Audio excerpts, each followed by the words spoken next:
हर hospital में कुछ rooms होते हैं जो ऑफिशियली एग्जिस्ट ही नहीं करते।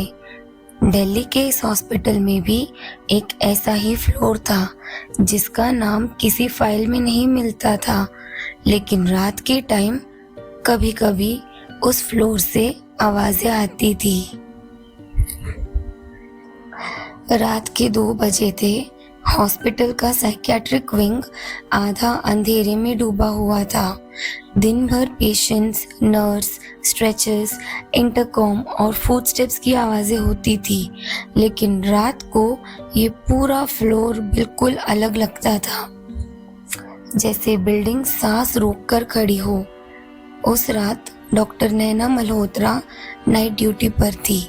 20 साल का एक्सपीरियंस, काम, शार्प, कंट्रोल्ड, ऐसे पेशेंट्स को हैंडल करने के लिए मशहूर, जिनको बाकी डॉक्टर्स दूर से देखते थे। तभी इमरजेंसी गेट से 2 पुलिस वाले एक आदमी को लेकर आए। लगभग 38 साल का था, कपड़े मैले, चेहरा हल्का सा जख्मी, हाथ बंधे हुए। पुलिस ने बस इतना कहा, हाईवे के पास मिला था। नैना ने सीधा पूछा, कौन सा हाईवे? पुलिस वाला बोला, मैडम, अजीब बात यही है, जहाँ ये मिला था वहाँ से इस हॉस्पिटल का कोई सीधा कनेक्शन रोड बनता ही नहीं, लेकिन पूरे रास्ते बस एक ही बात बोलता रहा। नैना ने पूछा, क्या? पुलिस वाला धीरे से बोला, मुझे यहीं आना था। उस एक लाइन ने नैना के अंदर अजीब सी ठंड उतार दी। पता नहीं क्यों, लेकिन जैसे ये लफ्ज उसने पहले भी कहीं सुना था। पेशेंट को बेड पर लिटा दिया गया। No ID, no phone, no address. File में बस टेम्पररी नोट था, male, violent episode, disoriented. Naina उसके पास गई। उसने पूछा, नाम? आदमी ने आंखें खोली, सीधा नैना को देखा और धीरे से मुस्कुराया। डॉक्टर, आप अभी भी यहीं हो? नैना का हाथ फाइल पर रुक गया। उसने कभी उस आदमी को नहीं देखा था, फिर भी उसकी रीढ़ तक ठंड उतर गई। उसने नॉर्मल एवैल्यूएशन शुरू किया। Pulse normal, breathing normal, pupils normal. लेकिन जब उसने उसकी शर्ट हल्की सी साइड की, उसके सीने पर एक काला सा निशान दिखा, गोल सा, बीच में टेढ़ी सी लाइन। 1 सेकंड के लिए नैना की सांस अटक गई। ये निशान उसने पहले देखा था, कब याद नहीं आ रहा था। तभी पेशेंट ने आंखें खोले बिना कहा, याद आ जाएगा। नैना पीछे हट गई। उसने तुरंत नर्स को बुलाया। कविता? कोई जवाब नहीं। इंटरकॉम उठाया, डेड। और उसी वक्त वार्ड के बाहर से आवाज आई, नंगे पैरों की, टक टक टक। उस रात पहली बार नैना के दिमाग में एक पुरानी तस्वीर चमकी। 20 साल पहले वो एक यंग इंटर्न थी, उसके साथ और 3 इंटर्न्स। सबको एक ओल्ड साइकियाट्रिक केस स्टडी के लिए बेसमेंट भेजा गया था। पुराना सेक्शन, ठंडी दीवारें, गीली हवा, डैम्प स्मेल। वहाँ एक फीमेल पेशेंट थी, डॉक्टर मीरा आहूजा, कभी इसी हॉस्पिटल की ब्रिलियंट साइकियाट्रिस्ट, अब खुद पेशेंट। नैना को याद था, मीरा सबको ब्लैंक नज़रों से देख रही थी, लेकिन जैसे ही उसकी नज़र नैना पर पड़ी, वो कांप गई और धीरे से बोली, आंखों में मत देखना। उस वक्त सबने उस बात को एक डिस्टर्ब पेशेंट का रैंडम सेंटेंस समझा, बस एक अजीब मोमेंट। अगली सुबह नैना ने हॉस्पिटल रिकॉर्ड्स चेक किए। बेसमेंट साइकियाट्रिक वार्ड का कोई ऑफिशियल रिकॉर्ड ही नहीं था, ना मीरा का कंप्लीट केस, ना कोई बेसमेंट सेक्शन। बस एक पुरानी मेंटेनेंस फाइल मिली, 20 साल पुरानी। उसमें बस एक लाइन थी, section B sealed after structural hazard. बस कोई डिटेल नहीं। नैना और अनईजी हो गई। उसने ओल्ड स्टाफ ढूंढना शुरू किया। आखिर एक बूढ़ा वार्ड बॉय मिला। उसने नैना को देखते ही नजर चुरा ली। नैना ने जोर दिया। तब वो धीरे से बोला, मैडम, उस रात के बाद सब बंद कर दिया गया था। कौन सी रात? नैना ने पूछा। वार्ड बॉय ने सीधा उसकी आंखों में नहीं देखा, सिर्फ इतना बोला, बेसमेंट में कुछ था। रात को पेशेंट फिर बोलने लगा, इस बार बिना पूछे। उसने धीरे से अपना नाम बताया, अरविंद कौल।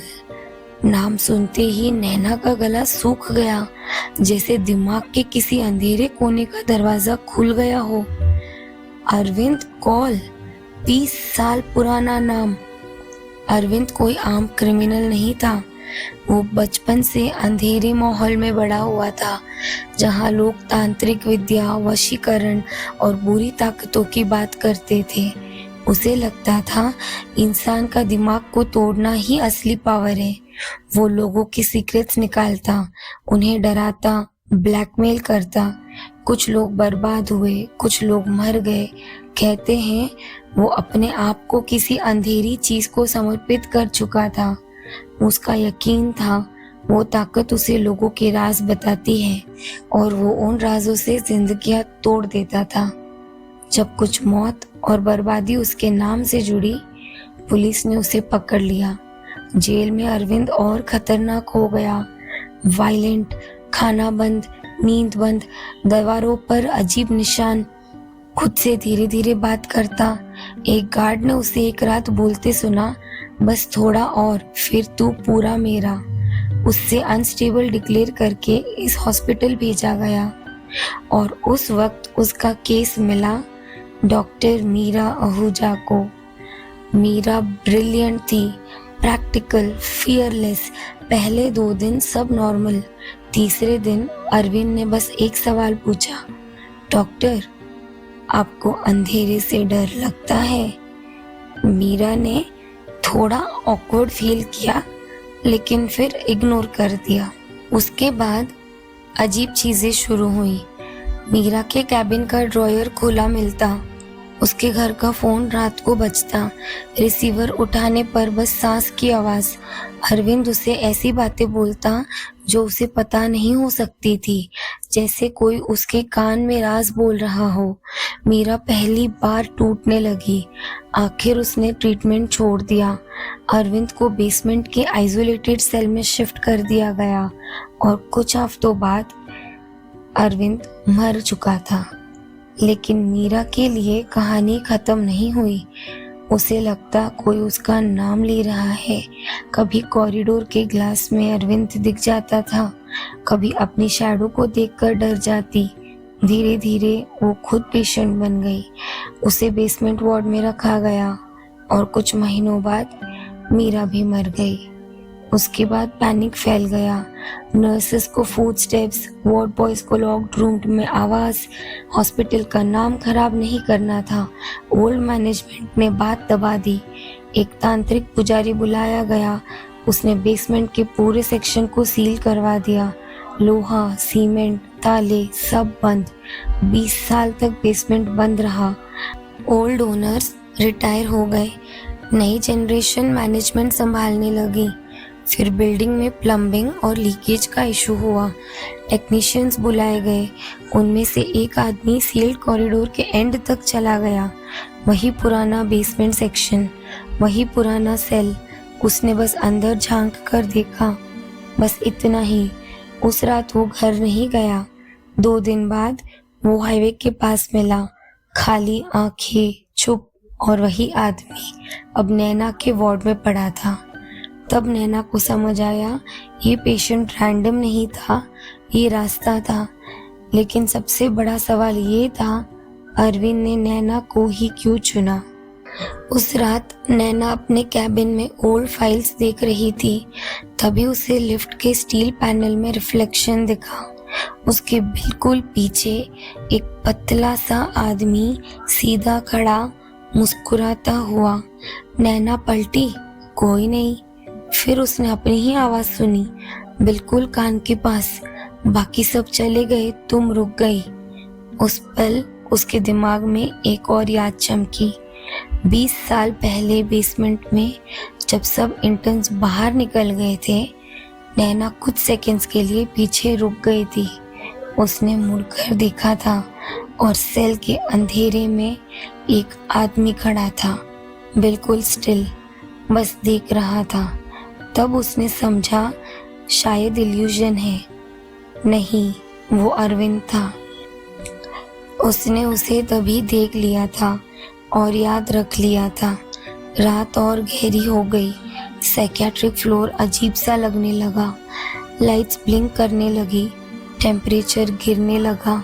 नैना को लगा कोई उसके बिल्कुल पीछे चल रहा है। हर बार पलटने पर कोई नहीं। फिर उसने वार्ड के एंड पर अरविंद को देखा, बस 1 सेकंड के लिए, फिर गायब। नैना का कंट्रोल टूटने लगा। उसे लगा अगर वो यहाँ और रुकी तो कुछ गलत हो जाएगा। उसने बस एक ही चीज सोची, ग्राउंड फ्लोर, लोगों के पास, बाहर। वो दौड़ती हुई लिफ्ट तक पहुंची। लिफ्ट का डोर खुला था। वो अंदर घुसी। उसने साफ देखा जी का बटन। उसने तुरंत दबाया। दरवाजा बंद हुआ।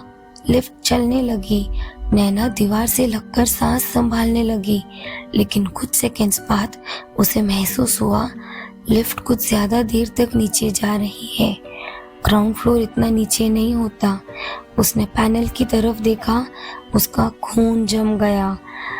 जी नहीं चल रहा था। एक और बटन ग्लो हो रहा था, B2। हॉस्पिटल में कोई B2 था ही नहीं। नैना ने पैनिक में सारे बटन्स दबा दिए। अलार्म, डोर ओपन, सब कुछ काम नहीं किया। लिफ्ट रुक गई। छोटा सा झटका, दरवाजा खुल गया और नैना के सामने पुराना बेसमेंट कॉरिडोर था। गीली हवा, सड़ी हुई स्मेल, अंधेरा, बहुत दूर, ग्रीन पेंट वाला लोहे का दरवाजा, वही सेल। तब उसे समझ आया वो भागकर नीचे नहीं आई थी, उसे नीचे लाया गया था। पीछे लिफ्ट का डोर धीरे से बंद हो गया और अंधेरे से अरविंद की आवाज आई, तुम हमेशा सोचती रही कि तुम खुद चल कर आई हो। नहीं डॉक्टर, मैं तुम्हें लेकर आया हूँ। नैना भागती है, लेकिन कॉरिडोर लंबा हो जाता है। हर टर्न उसे वापस वहीं लाता है। वही ग्रीन डोर, वही सेल, और फिर अंदर अरविंद खड़ा है, बिल्कुल वैसा ही जैसे 20 साल पहले। पतला, शांत, आंखों में वही खाली मुस्कुराहट। वो धीरे से बोलता है, मैं कैद था, तुम सब जिंदगी जीते रहे, अब तुम मेरी जगह रहोगी। नैना पलट कर दौड़ती है। लाइट्स 1 सेकंड को जाती है, बस 1 सेकंड। जब इमरजेंसी लाइट जलती है, वो कॉरिडोर में नहीं होती, वो सेल के अंदर होती है, लोहे के दरवाजे के पीछे। उसे समझने में 2 सेकंड लगते हैं। फिर वो पूरी ताकत से दरवाजा पीटती है, हेल्प, कोई है, प्लीज हेल्प। उसकी चीखें बेसमेंट में गूंजती रहती है, लेकिन ऊपर किसी को कुछ नहीं सुनाई देता। अगली सुबह हॉस्पिटल को बस इतना पता चलता है, डॉक्टर नैना मल्होत्रा मिसिंग। सीसीटीवी में वो साइकियाट्रिक फ्लोर से लिफ्ट में जाती दिखती है। उसके बाद कुछ नहीं। मैनेजमेंट स्कैंडल से बचने के लिए वही करता है जो 20 साल पहले हुआ था। बेसमेंट दोबारा सील, ताले, सीमेंट, रिकॉर्ड्स बंद। फाइल में बस एक लाइन लिखी जाती है, doctor absconded during night duty, case close. लेकिन कहानी खत्म नहीं होती। आज भी नाइट ड्यूटी पर कुछ नर्सेस कहती है, कभी कभी हॉस्पिटल के बहुत नीचे से एक औरत की आवाज़ आती है, बहुत कमज़ोर, बहुत दूर से, रोती हुई, बस एक ही बात रिपीट करती हुई, प्लीज़ मुझे बाहर निकालो। और उसके तुरंत बाद एक आदमी की धीमी हंसी सुनाई देती है, जैसे वो अब भी वही खड़ा हो और इंतज़ार कर रहा हो। अगर आपको भी लगता है कि कुछ जगहें सिर्फ इमारतें नहीं होती, उनके अंदर कुछ और भी रहता है। तो वीडियो को लाइक ज़रूर करना, चैनल सब्सक्राइब कर लो, क्योंकि यहाँ हर स्टोरी के पीछे छुपा होता है एक और अंधेरा सच। और कमेंट्स में बताओ, अगर आप डॉक्टर नैना की जगह होते तो क्या उस बेसमेंट का दरवाज़ा खोलते।